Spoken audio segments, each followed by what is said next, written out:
সবাই কেমন আছেন? আশা করি সকলে ভালো আছেন।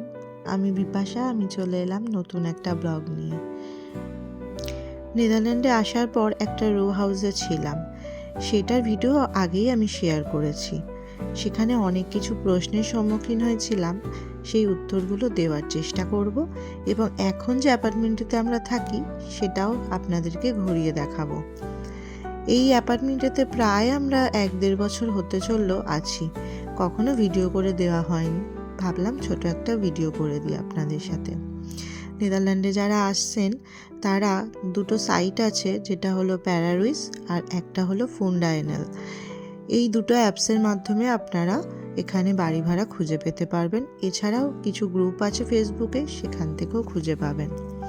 আমরা এই অ্যাপার্টমেন্টে নিয়েছি কিছু বন্ধুর মাধ্যমে, খোঁজ পেয়েছিলাম। এটি আমার হাজব্যান্ডের অফিসেরই সামনে বলতে পারেন। বাড়ির সামনেই একটা ট্রাম স্টেশন এবং বাস স্টেশন আছে। সাধারণত এখানে স্টেশনের সামনে বাড়ি হলেও কোনো রকমই খুব কোলাহল আপনি শুনতে পাবেন না। কোনো ছোট ছোট দোকান, বিভিন্ন হকার যেগুলো আমাদের ওখানে দেখা যায়, সেগুলো কিছুই পাবেন না। খুবই নিরিবিলি একটা জায়গা। এটা হলো আমস্টালভিনে পোর্ট ওয়াক্তা স্টেশনের সামনে। এই বিল্ডিংটিতেই আমরা থাকি, ফার্স্ট ফ্লোরে। তো প্রথমে আপনাদের দেখিয়ে দিই আমরা যে ট্রাম স্টেশনটার গায়ে থাকি সেইটা। তো বিল্ডিংয়ে ফার্স্ট ফ্লোর, লিফট রয়েছে, সিঁড়ি আছে। আমরা ফার্স্ট ফ্লোরেই ঘরে থাকি। ঘরের নাম্বারটা নাইবা বললাম। তো ঘরে ঢুকতেই দেখতে পাচ্ছেন একটা রেখেছি, ডোরম্যাট রেখেছি, সেখানে ওয়েলকাম ফ্রেন্ডস লেখা। যারা আগে ছিল হয়তো তারাই এটা কিনেছে। ঢোকার পরেই কিছু জুতো রাখার জায়গা, এবং আর যেটা সবার আগেই বলা দরকার, এই যে চাবিটা দেখছেন, এই চাবিটা কিন্তু নিয়ে আপনি যদি 1 সেকেন্ডের জন্য বাইরে যান, চাবিটা নিয়েই কিন্তু বেরোতে হবে। নেদারল্যান্ডে আসার পর বুঝেছি যে চাবিটা কতটা ইম্পর্ট্যান্ট। সেটা না হয় পরে কখনো বলবো। তো ঢুকেই একটা দেখুন সেলফ রয়েছে, যেখানে আমরা জুতো টুতো রাখি, জামা কাপড় ঝুলিয়ে রাখি বাঁদিকের জায়গাটাতে। এটা হলো 1 BHK একটা অ্যাপার্টমেন্ট, কিন্তু প্রায় 2 BHKরই সমান বলতে পারেন, বেশ বড় আছে। যেহেতু বড়, সেই কারণেই আমরা বাচ্চা নিয়ে থাকার পারমিশন পেয়েছি। না হলে এখানকার যে মিউনিসিপ্যালিটি মানে গেমেন্থে, এখানে কিন্তু 2 BHK না হলে বাচ্চা নিয়ে থাকার অনুমতি পাওয়া যায় না। তো এখানে প্রথমেই ড্রয়িং রুম দেখাচ্ছি। এই বাক্সটা, এটা একটা স্টোরেজ বক্স প্লাস বসার জায়গা। আর এখানে দুটো সোফা রয়েছে। সামনেই দেখতে পাচ্ছেন বড় একটা উইন্ডো, কাচের। বাইরেটাতে এরকম দেখা যায়, খুবই সুন্দর। সব থেকে সুন্দর এখানকার আকাশটা, দূষণমুক্ত হওয়ার জন্য আকাশের এই নীল রঙটা খুব সুন্দরভাবে দেখা যায়। এরপর যেটা হলো, এই ঘরের মধ্যে এই যে দেখতে পাচ্ছেন শোকেসটা, যেটা কিন্তু কোনো পারমিশন নেই আমাদের। পুরোটাই আমার ছেলে খেলনা সাজায়, রাখে, নোংরা করে, সব ওরই জিনিস। এত খেলনা এখানে এসে কিনে ফেলেছে, যখন চলে যাব আমরা, ও হয়তো খুব কষ্ট পাবে এগুলো ফেলে যাওয়ার জন্য। কয়েকটা নিয়ে যাব, কিন্তু পছন্দের জিনিস বেছে নেওয়া খুব চাপের।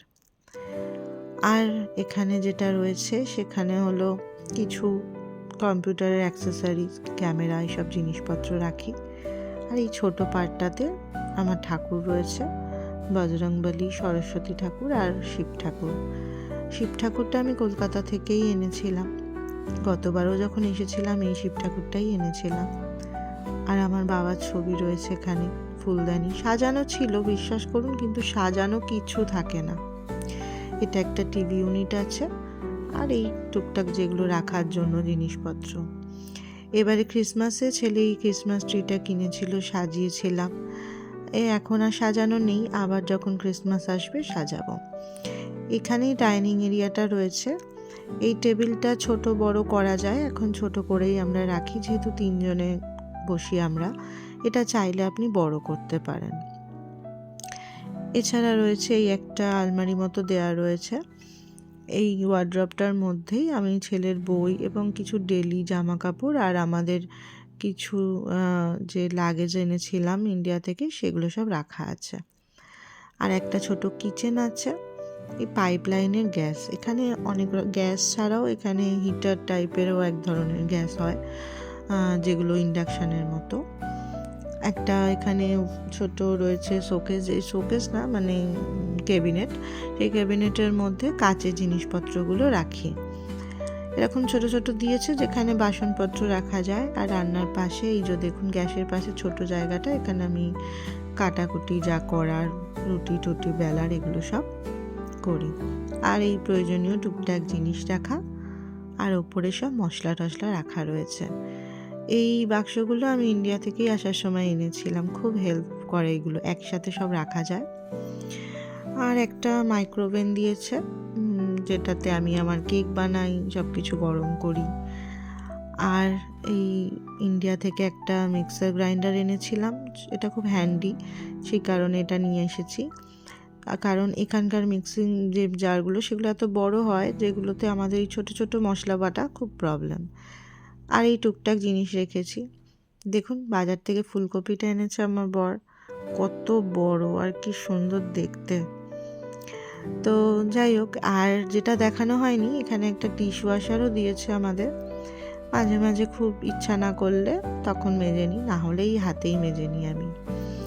এবার হলো বেডরুমে যাব। বেডরুমে যাওয়ার আগে একটা জিনিস দেখানোই হয়নি। ঘরে ঢুকতেই এই যে ফোন মতো দেখছেন, কেউ এসে নিচ থেকে যখন বেল বাজায় ওই সুইচটা টিপে দিলে এখানে ফোনে কথা বলে আপনি গেটটা খুলে দিতে পারেন, আর নিচে যেতে হয় না। এরপর আসি বেডরুম। আর এইটা হলো ঢোকার পরেই দেখুন এইখানে একটা ওয়াশরুম রয়েছে, এখানেই আপনি স্নান টান করতে পারেন। একটা বেসিন আছে, আর একটা এখানে আমাদের কি বলে এটা বাথটব আছে। কোনো ফ্লোরে দাঁড়িয়ে স্নান করার কিছু ব্যাপার নেই, যা কিছু করতে হবে এই বাথটবের মধ্যেই, আর বিশেষ কিছু নেই।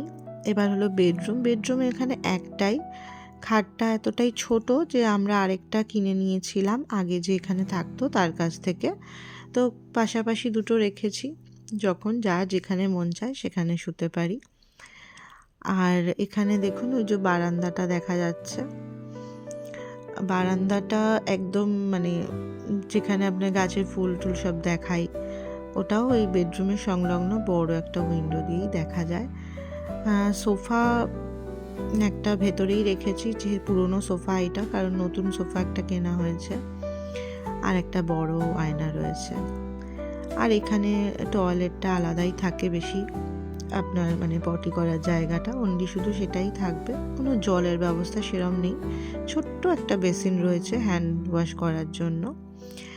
আর একটা ছোট ঘর রয়েছে যেটাতে আপনার ওই স্টোর রুম টাইপের, ওয়াশিং মেশিন, ভ্যাকুয়াম ক্লিনার, যা যা হয় আবর্জনা রাখতে পারেন। ব্যাস এই ছোট্টই একটা রুম। এবারে আর বড় অ্যাপার্টমেন্ট নিইনি। আমাদের এটার ভাড়া প্রায় 1900 ইউরো মতো, আগে 1800 ছিল, এখন 1900, প্লাস ট্যাক্স রয়েছে, এটা ওটা তো রয়েছেই। আর ছোট্ট বারান্দা, প্রায় ভিডিওতে আপনি দেখে থাকেন, গোলাপ গাছগুলোর ভিডিও শেয়ার করেছিলাম, সবই ওগুলো শুকিয়ে গেছে। নতুন এই গাছটা আছে, নাম জানি না গাছটার, কিন্তু খুব মিষ্টি একটা গন্ধ। আপনারা যদি নাম জানেন অবশ্যই বলবেন আমাকে।